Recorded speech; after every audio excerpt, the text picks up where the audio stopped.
Glad to have you back to 1337, the future of podcasts. I'm Max, and with me as always is Sophia, ready to dive into some fascinating source material. Absolutely, Max. It's always a treat to explore these literary worlds and uncover hidden gems of insight. Well, today's deep dive takes us to 19th century Germany. We're going to unpack the lives and experiences of the Buddenbrooks, a prominent merchant family. You provided us with excerpts from two novels, Buddenbrooks and the Grünlichs, and they seem to offer a pretty intimate look at their world, family tensions, business dealings, social anxieties, love loss. It's all there. It's a rich tapestry of human experience, isn't it? And what makes it even more fascinating is that these stories are set against a backdrop of significant societal change. Germany in the 19th century was undergoing a period of rapid industrialization, urbanization, and political upheaval. These forces had a profound impact on families like the Buddenbrooks, challenging their traditional values and forcing them to adapt to a new world. So let's start with the Buddenbrooks themselves. From what I've read, they seem to be at the top of their game. Wealthy, influential, respected, the epitome of success in their coastal town. Precisely. They're the embodiment of the prosperous merchant class. Their grain business is thriving. They hold a prominent social position, and the patriarch Johann Buddenbrook even holds the esteemed title of consul, a testament to their influence and standing in the community. But even with all that success, it sounds like there's a lot of tension simmering beneath the surface. The excerpts you provided introduce us to Johann's two sons, Thomas and Christian, who seem to be polar opposites. Thomas the elder seems ready to take the reins of the family business, but it sounds like he might be carrying a heavy burden of expectation. It's almost as if he's wrestling with a sense of duty versus personal fulfillment. The weight of tradition of upholding the Buddenbrook name and legacy seems to weigh heavily on him, and at the same time we see glimpses of his internal struggles, his anxieties, and perhaps even a sense of doubt about whether this path truly aligns with his own desires. That internal conflict is something a lot of our listeners can probably relate to, regardless of their background. That pressure to live up to expectations, especially family expectations, can be incredibly intense. Yeah. Then we have Christian, the younger brother, who appears to be quite the contrast. He's described as having artistic inclinations, which seem to put him at odds with the family's mercantile focus. It's almost as if he represents a shift in values, a growing fascination with art and self-expression that was emerging during this period. The excerpts hint at his struggles to fit in, to find his place within a family that seems to prioritize tradition and practicality over artistic pursuits. And this clash, this sense of being the outsider, ultimately leads to a tragic downfall for Christians. It makes you wonder if Christian's story is a reflection of the larger societal shifts happening at the time. This clash between the old and the new, the traditional and the modern, seems to be a recurring theme. And then, of course, we have Tony the Buddenbrook daughter, strong-willed, independent, and navigating the complexities of love and marriage in a society that didn't exactly offer women a lot of choices. The excerpts really highlight the constraints placed upon women during that era.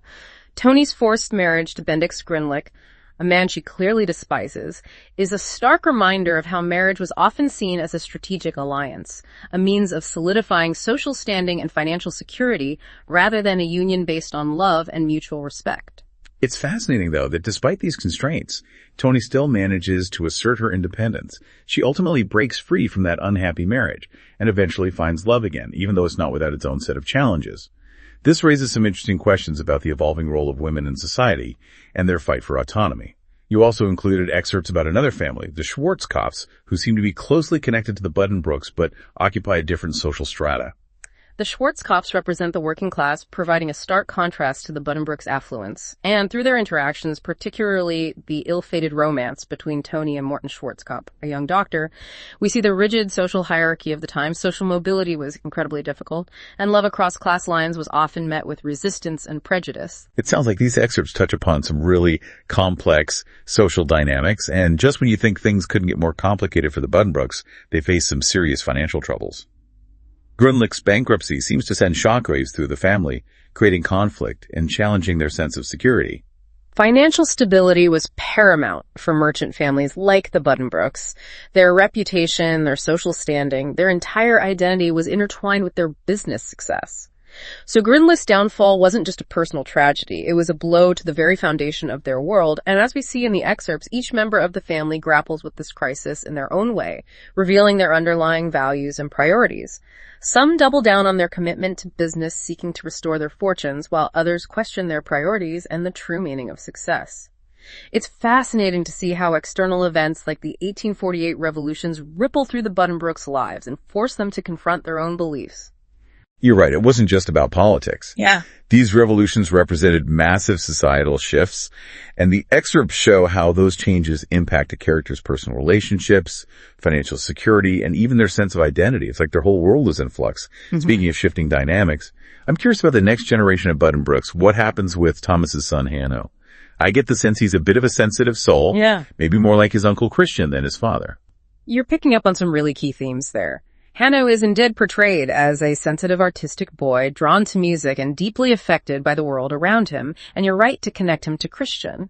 Both characters represent a departure from the traditional Buddenbrook mold of the stoic business-minded patriarch. But unlike Christian, whose artistic leanings led him down a path of self-destruction, Hano's sensitivity seems to manifest as a profound melancholy and a struggle to meet his father's expectations. That's heartbreaking, it sounds like. Thomas, despite his own internal struggles with fulfilling his family's expectations, might be placing similar pressures on Hano. It's almost a cyclical pattern of trying to force a square peg into a round hole. Exactly. And the excerpts paint a vivid picture of Hano's anxieties, particularly his difficulties at school. He's bullied, overwhelmed by academic pressures, and feels like a complete outsider. It raises questions about the nature of education at the time, the emphasis on classical learning, discipline, and conformity, and how that system failed to nurture a child like Hano. He was clearly a square peg in a round hole, and the system, rather than adapting to his needs, seemed to crush his spirit. It's almost as if the education system itself was a microcosm of the larger societal pressures that were bearing down on the Buddenbrooks. This striving for conformity, for maintaining appearances, seems to have taken a toll on both Hano and his father. Absolutely, and it makes you wonder if some of Hano's struggles might be a reflection of his father's own anxieties. Perhaps Thomas, in his relentless pursuit of business success and social standing, inadvertently neglected his son's emotional needs. It's a tragic but all too common dynamic even today. Parents projecting their own unfulfilled dreams and ambitions onto their children, often with unintended and harmful consequences. It's a reminder that success, however we define it, often comes at a cost. And sometimes that cost is borne by those closest to us, speaking success and its complexities. Oh. Let's circle back to Thomas. We left off with him grappling with financial troubles and a changing world.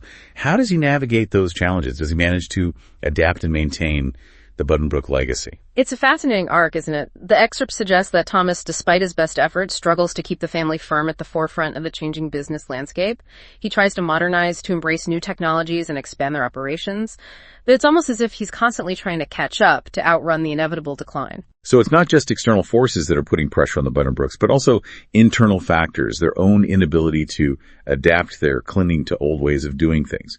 It's a classic tale of a family struggling to stay relevant in a world that's rapidly passing them by. You've hit the nail on the head, and what's even more intriguing is that this struggle isn't just playing out in the business realm, but also in Thomas's personal life. His health deteriorates. He becomes increasingly isolated. And his relationship with Hano, as we discussed, suffers as he tries to mold his son into his own image. It's like Thomas is being squeezed from all sides by the changing business landscape, by his own failing health, and by the realization that his son is not the heir apparent he had envisioned. It's a tragic but very human story of a man struggling to reconcile his ambitions with the realities of his life. And this struggle is further compounded by the constant presence of the Hagenstroms, a rival merchant family that seems to embody the new ruthless spirit of capitalism. The rivalry is a constant source of tension in the excerpts, highlighting the cutthroat nature of the changing business world. The Hagenstroms sound like the perfect foil to the Buddenbrooks. They represent everything that Thomas is trying to fight against, everything that threatens his family's legacy. It's a clash of values or worldviews, and it seems like Thomas is losing ground. But even amidst these struggles, we still see glimpses of the Buddenbrooks' strength and resilience. Tony, for instance, continues to be a pillar of support for her family, demonstrating a level of strength and compassion that seems to defy the societal constraints of the time. You're right to highlight Tony's role. She's a remarkable character, a true survivor, despite the hardships she's faced. She remains fiercely protective of her family, offering both practical and emotional support to both Thomas and Hano in their respective struggles. She's a reminder that even in the face of adversity, even when everything seems to be crumbling around them, there's still a capacity for love, for loyalty, for holding on to those familial bonds that provide a sense of stability and meaning in a chaotic world. It sounds like Tony is the glue that holds the family together, the constant. in a world of change and uncertainty. And it's interesting that even though she defied societal expectations by divorcing Grünlich, she's the one who seems to embody the true spirit of the Buddenbrook family, their strength, their resilience, their unwavering commitment to each other. Precisely. And it makes you wonder if there's a message there, a subtle critique of the rigid societal norms that ultimately contributed to the family's downfall. Perhaps the Buddenbrooks, in their pursuit of wealth and status, lost sight of the things that truly mattered, the love, the compassion, the simple human connection that Tony so effortlessly embodies. That's a powerful insight. It suggests that true strength lies not in clinging to tradition or chasing after fleeting success, but in embracing change, in adapting to new realities, and in prioritizing those human connections that provide meaning and purpose in our lives. It feels like we're reaching a turning point in the Buddenbrooks story. We've seen their rise to prominence, witnessed their internal struggles and external challenges, and now as we delve into the final part of our deep dive, I'm sensing a palpable shift towards decline. What do the excerpts reveal about the family's ultimate fate? The excerpts definitely paint a somber picture of the Buddenbrooks' final chapter. The sense of decline you're picking up on is pervasive. It permeates their business, their health, their relationships, and ultimately their legacy. Let's start with Thomas. We left off with him struggling to adapt to a changing world, both in terms of business and his personal life. Do the excerpts provide any insight into his final years? It's a rather melancholic portrait, despite his efforts to modernize the family firm. Thomas seems to be fighting a losing battle. He's haunted by the legacy of his forefathers, constantly striving to measure up to their achievements. But the world has moved on, and the old ways of doing business are no longer enough. It's almost tragic, isn't it? This man who dedicated his life to upholding the Buddenbrook name, who sacrificed so much in the pursuit of success, ultimately finds himself outmaneuvered and outpaced by a new generation of entrepreneurs. The excerpts suggest that this realization weighs heavily on Thomas. His health deteriorates, he withdraws from social life, and his relationship with Hano continues to suffer. It's as if the weight of his failures, both real and perceived, is crushing his spirit. And Hano, what becomes of this sensitive soul who never quite fit into the Buddenbrook mold? The excerpts offer a glimpse into Hano's final years, and they're equally heartbreaking. He becomes increasingly withdrawn, finding solace only in his music. He composes, he plays the piano. But it's almost as if he's retreating further and further into a world of his own creation, a world where the harsh realities of the Buddenbrook legacy can't touch him. It's a poignant image, this fragile boy seeking refuge in art, while the world around him crumbles. It speaks to the power of creativity, of finding solace and meaning in something beyond the material realm, especially when faced with adversity. You've captured it beautifully, and it's even more poignant when we consider the descriptions of Hano's illness.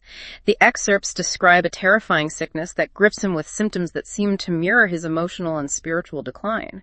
It's almost as if his physical body is mirroring the decay of the family itself, this slow unraveling of their once unassailable legacy. Precisely. And amidst all of this loss and decline, there's Tony, always the strong one, the pillar of support. How does she cope with the disintegration of her family? From what we've discussed, Tony seems to possess a remarkable inner strength. Does that resilience carry her through these final trials? It does in a way. The excerpts depict her as a steadfast presence, offering comfort and support to both Thomas and Hano in their final days. But even her strength seems to be tested. She witnesses the slow erosion of her family's fortune, their social standing, and the once unbreakable bonds that held them together. It sounds like she's bearing witness to the dismantling of her entire world, but even in the face of such profound loss, there's still a sense of her unwavering loyalty, her commitment to her family, no matter the cost. Yes, and that loyalty is perhaps most powerfully depicted in the scene where she visits Thomas shortly before his death. He's reflecting on his life, on his choices, and there's a palpable sense of regret, a yearning for a different path. It's a moment of profound introspection, isn't it? This man who spent his life striving for success, for recognition, finally confronts the emptiness of those pursuits. What does he seem to regret the most? The excerpts suggest that he regrets the sacrifices he made, the personal happiness, the meaningful relationships, perhaps even his own health, all in the pursuit of something that now seems fleeting and insignificant. It's a cautionary tale, isn't it? A reminder that worldly success often comes at a steep price, but it also sounds like there's a glimmer of hope in those final moments. Does Thomas find any solace before his passing? He does, in his final moments. He seems to find peace in the idea that Hano, despite his frailties, might be able to escape the burden of the Buddenbrook name. He expresses a hope that his son might forge his own destiny, free from the pressures of the past, free to pursue his passions without the weight of expectation. It's a bittersweet ending the Buddenbrook legacy. Once a symbol of prosperity and influence ultimately fades into obscurity.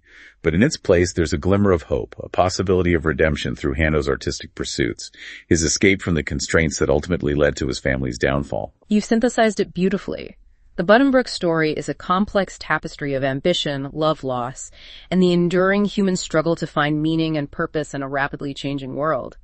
It's a story that resonates across generations, reminding us that true success lies not in material wealth or social standing, but in the richness of our relationships, the pursuit of our passions, and the courage to embrace our authentic selves. So as we conclude this deep dive into the world of the Buddenbrooks, what key takeaways would you leave our listeners with? I think the most important takeaway is the realization that life is a journey, not a destination. The Buddenbrooks, in their relentless pursuit of success, lost sight of that simple truth. They sacrificed their happiness, their health, and their relationships at the altar of ambition, only to realize in their final moments that true fulfillment lies in the simple joys of life, the love, the laughter, the shared experiences that make us human. It's a powerful message, Right. and one that's particularly relevant in today's fast-paced, achievement-oriented world. We're constantly bombarded with messages about success, about striving for more, about reaching the top. But the Buddenbrooks' story reminds us to pause, to reflect on our priorities, and to make sure we're not sacrificing the things that truly matter in the pursuit of fleeting accolades. Exactly. And I think another key takeaway is the importance of embracing change. The Buddenbrooks, clinging to tradition and resisting the inevitable shifts in society, ultimately sealed their own fate.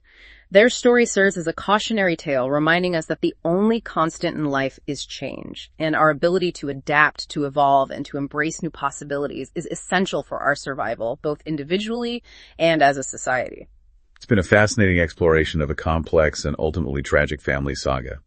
But amidst the tragedy, there are valuable lessons to be learned, lessons about the true meaning of success, the importance of human connection, and the power of art to transcend even the darkest of times. Thank you for guiding us through this deep dive. The pleasure was all mine. It's always a privilege to delve into these literary worlds and unearth the timeless truths they hold. And for our listeners who are eager to explore more fascinating deep dives, be sure to visit us at 1337podcast.com. We have a treasure trove of insights waiting to be discovered. Until next time, may your journeys be filled with purpose, meaning, and the courage to embrace your authentic selves. Thank you. See you next time in Strength and Honor. I am Spartacus. Thanks for watching.